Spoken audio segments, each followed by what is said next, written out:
My stepmom said, "You're not coming on vacation." 7 years later, I sent her one photo that destroyed every lie she told. My stepmom stood near the doorway with her arms crossed, her lips curved into a smile that never reached her eyes. The house smelled of packed luggage and expensive perfume. Suitcases were lined up neatly near the door, ready for a trip I was never invited to take. She looked straight at me and said, slowly, clearly, like she wanted every word to hurt, "You're not going on vacation with us." I waited for my father to say something. Anything. He didn't. She continued, her voice calm but sharp. "We really need a break from you. You bring too much negativity." The word "you" landed like a slap. My father stood behind her, checking his phone, pretending this was normal. Pretending I wasn't his son. I had grown used to that silence over the years. It was louder than shouting. I nodded once. I didn't argue. Arguing never helped. Then she tilted her head, as if she had just remembered something important. "Oh," she said lightly, "since you won't be coming, we'll stay at your lake house instead. It's empty anyway. At least it'll finally be useful." My lake house. The one my real mother left me before she died. The only thing that ever felt like it was truly mine. She held out her hand. The keys. I felt something tighten in my chest, but I placed the keys in her palm. They jingled softly. That sound stayed with me. They left laughing. The door closed, and the house felt hollow, like it had exhaled me out. I didn't cry. I just stood there for a long time, staring at the empty space where they had been. That night, I packed a small bag and left the city. I didn't know why my car drove toward the old town. I hadn't planned it. Maybe some part of me needed answers. Or maybe pain has its own direction. The road stretched long and quiet. Trees lined both sides, their shadows moving slowly as the sun began to fall. With every mile, the noise of the city faded, and memories grew louder. 7 years ago, I had driven this same road, but in the opposite direction. Back then, I was angry, confused, and broken. I believed I was unwanted. I believed lies because they were repeated so often. The farm appeared just as the sky turned orange. Wooden fence.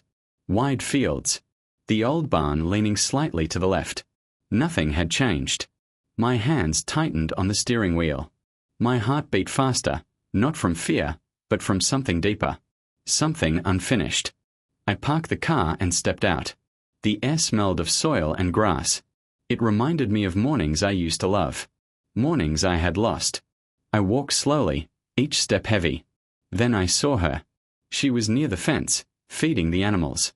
Her sleeves were rolled up, her hands covered in dirt. Her hair was tied back in a loose knot, a few strands falling around her face.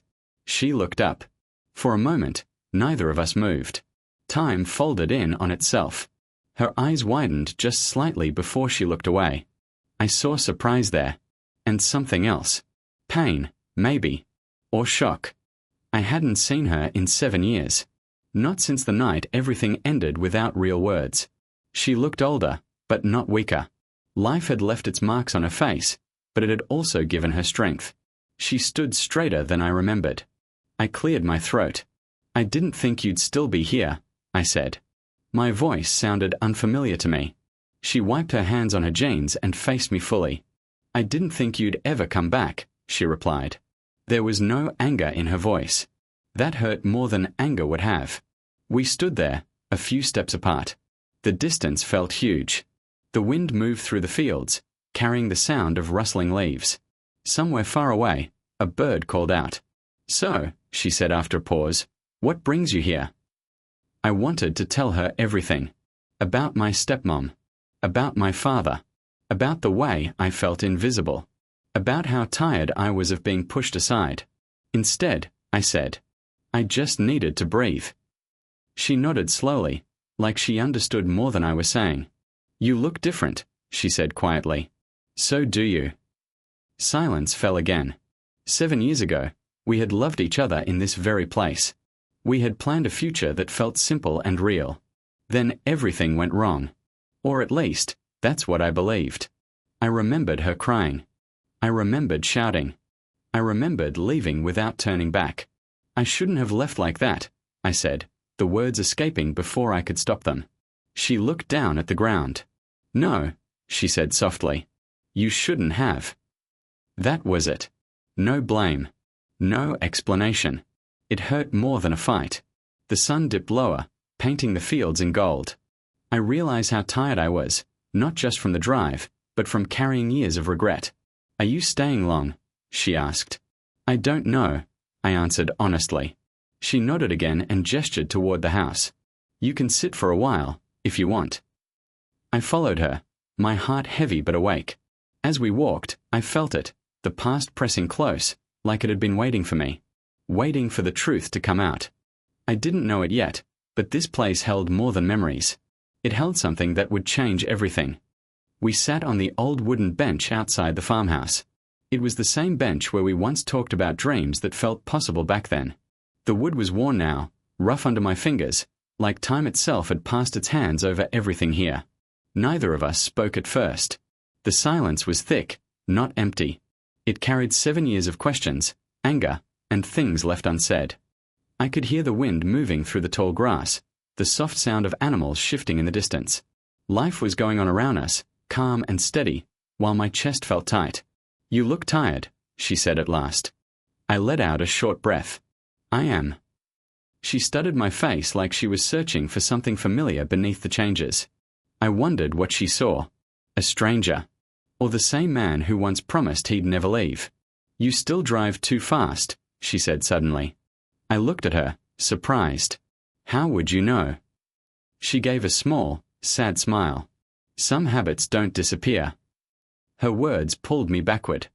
I remembered the night I left. The shouting. My phone filled with messages from my stepmom, telling me I was ruining everything, that I was a burden to my father, that I needed to choose between my family and a life that would never accept me. I had felt cornered. Weak.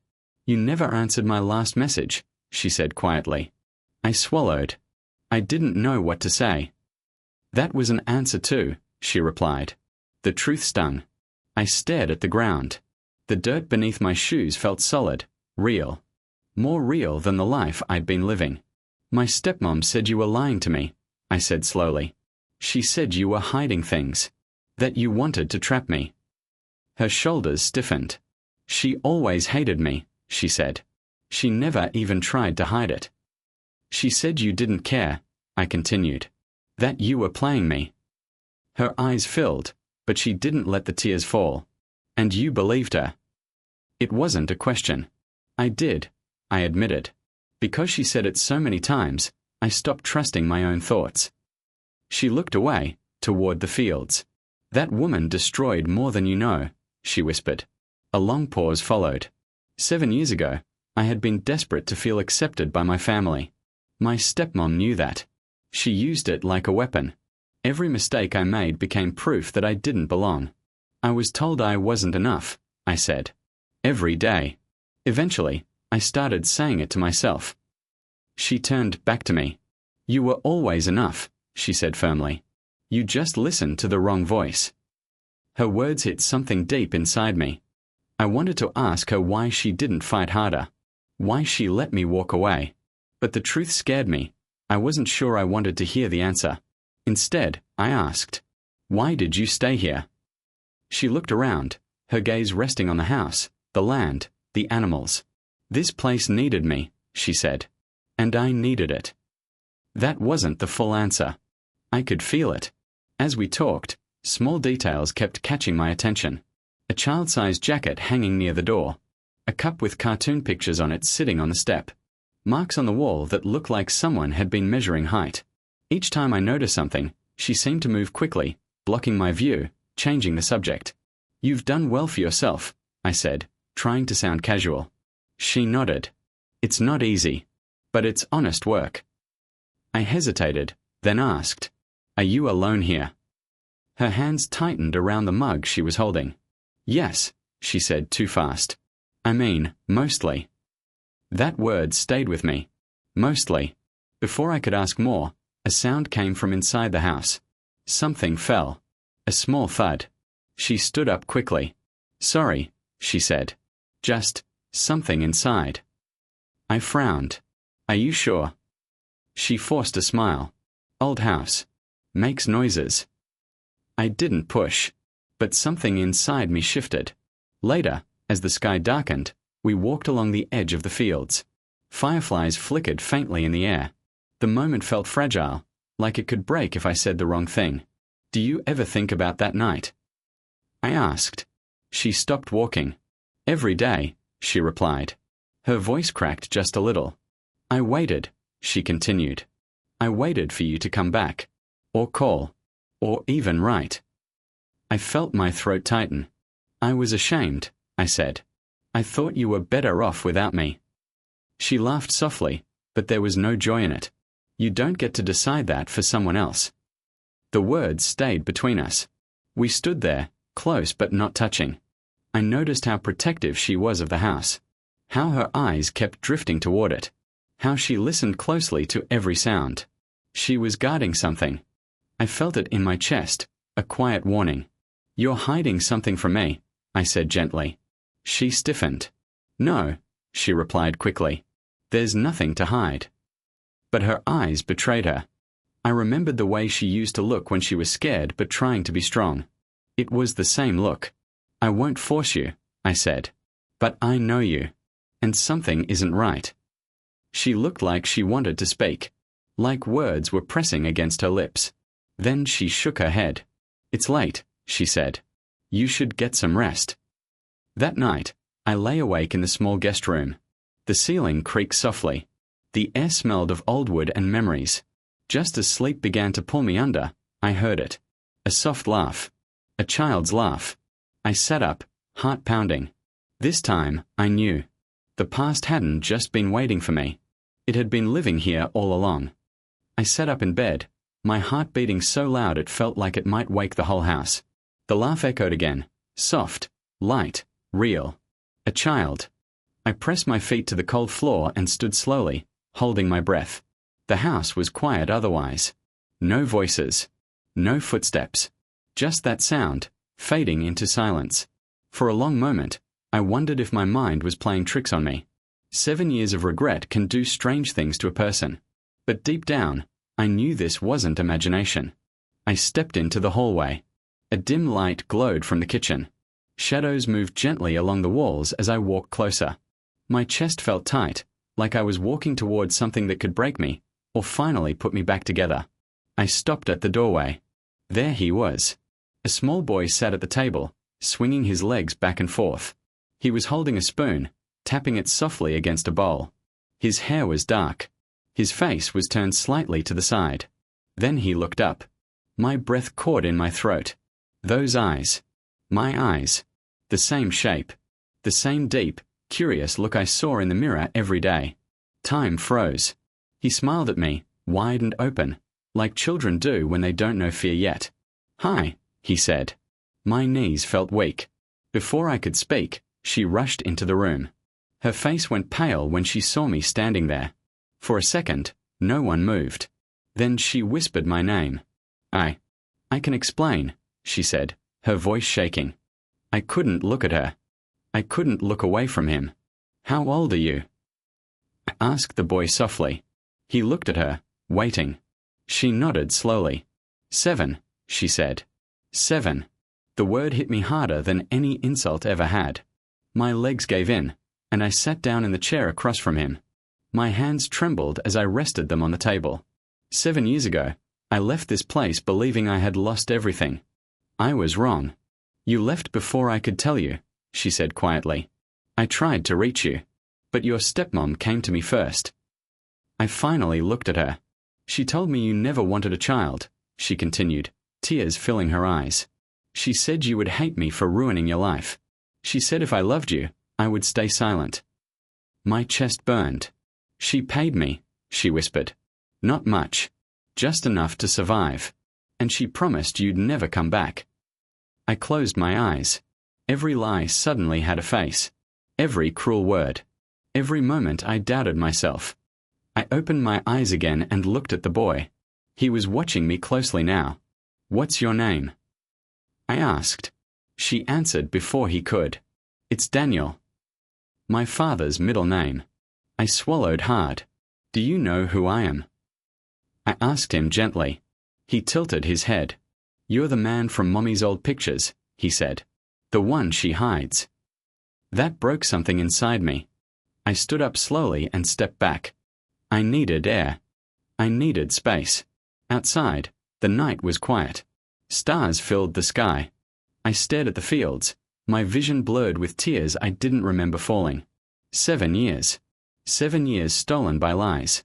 My phone buzzed in my pocket. A message. From my stepmom. "Hope you're enjoying being alone while we relax at your lake house. You always liked being invisible anyway." I stared at the screen. Invisible. I felt something shift inside me. Not anger. Not pain. Clarity. I went back inside. She was sitting beside Daniel now, brushing his hair gently. When she looked up, fear flashed in her eyes, fear that I would leave again. I took my phone out and opened the gallery. There was an old photo of me as a child. Same eyes. Same smile. I knelt beside Daniel and held the phone next to his face. He laughed. "That looks like me." I smiled through tears. "It does." I took a picture then. Me. Him. The farm in the background. I typed one message. "Meet the grandson you tried to erase." And sent it. The reply came quickly. Then another. And another. Missed calls. I turned the phone off. That was my revenge. Not shouting. Not revenge filled with hate. Truth. The kind that follows you everywhere. Later that night, Daniel fell asleep on the couch, his head resting against my arm like it had always belonged there. She watched us quietly. "I'm sorry," she said. "I thought I was protecting you." I shook my head. We were both lied to. She nodded, tears slipping down her cheeks. Outside, the wind moved gently through the fields. For the first time in years, I didn't feel like a failure. I felt like a father. And somewhere far away, a woman who tried to erase me finally realized. You can hide the truth, but you can never escape it.